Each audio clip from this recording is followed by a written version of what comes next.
Halo sayang, para pejuang keluarga atau bagi calon pejuang keluarga, kalian wanita hebat. Untuk khususnya yang bagi calon pejuang keluarga yang hebat, yang sekarang masih berjuang di PT mungkin, atau yang sekarang masih maju mundur mau kembali kerja lagi atau tidak. Oke. Apakah Anda sudah siap? Dan siapkan diri Anda sebelum terbang ke negara yang kalian tuju, khususnya di Hong Kong. Oke. Bagi kalian yang di PT, jangan berharap banget untuk segera dapat majikan dan terbang kalau Anda belum siap. Siapkan mental kamu sayang, siapkan kewarasan kamu sayang. Untuk menghadapi nanti gaji 10.200.000. Tantangannya sangat berat sayang. Siapkan dulu mentalnya. Karena saya ada anak yang minggu kemarin baru terbang ke Hong Kong, baru kerja belum ada 1 minggu, baru kalau nggak salah 5 hari atau 4 hari sudah 3 kali dikomplain sama majikannya. Dikomplain apa?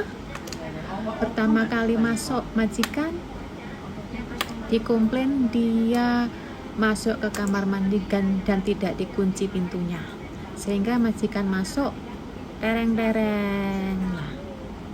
Setelah ditanya kenapa kamu nggak kunci pintu, katanya nggak bisa ngunci. Padahal itu cuma diuntir aja, diuntir lah gitu. Oke, nggak apa-apa karena masih pertama, dikomplain nggak masalah, berarti kan dapat ilmu baru. Oke, setelah dikomplain pertama dia sudah tahu, dikomplain lagi yang kedua. Masalahnya apa? Masalahnya majikan melihat dia itu berjam-jam duduk di kursi sambil pegangan HP. Nah, karena bahasanya juga belum lancar, jadi majikan kasih screenshotnya kamera ke kita, dan kita disuruh tanyain, kenapa kamu berjam-jam duduk di sofa pegang HP? Kenapa? Dia memang jobnya jaga orang tua. Dia orang tuanya jalan pelan, dan dia belum punya inisiatif untuk kerja. Di rumah cuma sama orang tua itu aja. Jadi majikan memantau dari CCTV-nya. Oke? Kalian dipantau dari CCTV itu wajar karena kalian masih baru sayang.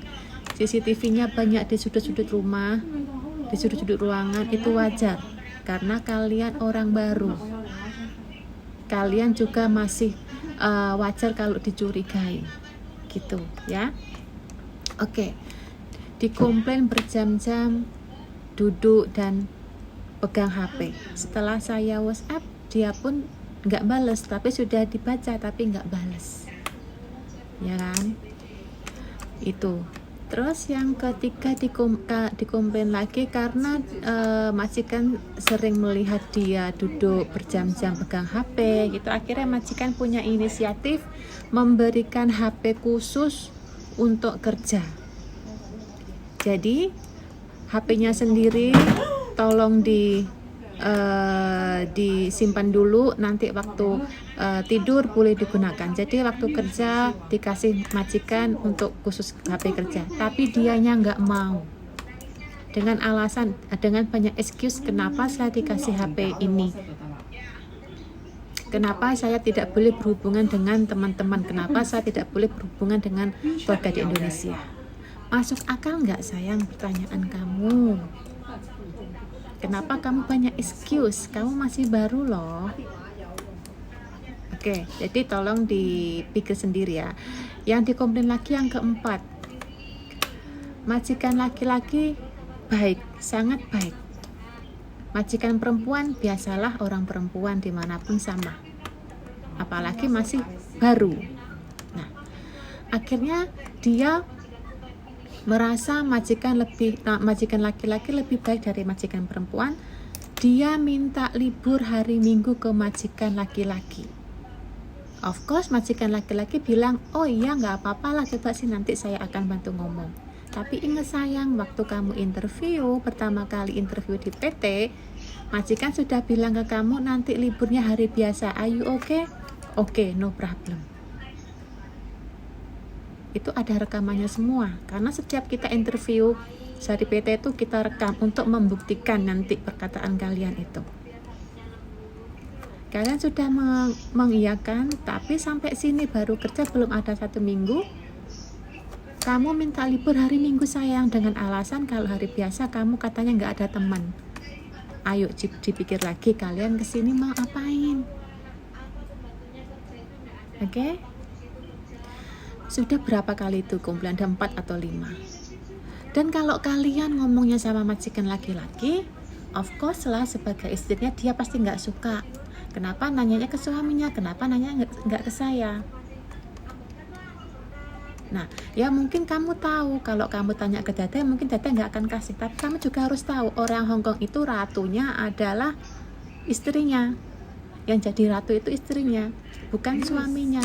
Lagian di kontrak kerja itu juga tertulis nama istrinya yang jadi majikan kamu. Jadi kamu salah besar sayang kalau kamu tanya ke suaminya. Sebaik apapun suaminya, kamu tidak boleh menanyakan kepada suaminya.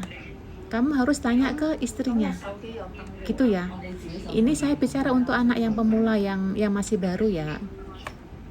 Bukan anak yang sudah lama dimajikan, itu bukan. Nanti jangan salah paham. Saya bicara tentang anak yang masih baru. Dan saya kasih wejangan juga buat anak-anak yang masih di PT. Persiapkan dirinya. Ini pelajaran yang sangat berharga buat kalian. Jangan sampai kalian terjerumus sama dengan komplain-komplainan seperti ini. Ya, kalau kalian belum bisa move on dengan kebiasaan di Indonesia, dengan sifat-sifat orang Indonesia, mungkin di Indonesia gimana sopan santunnya gitu, tahan dulu, jangan berangkat ke sini. Karena kalau di sini itu sudah beda banget dengan di Indonesia. Oke ya. Salam waras, salam sukses, salam santun, salam seperjuangan.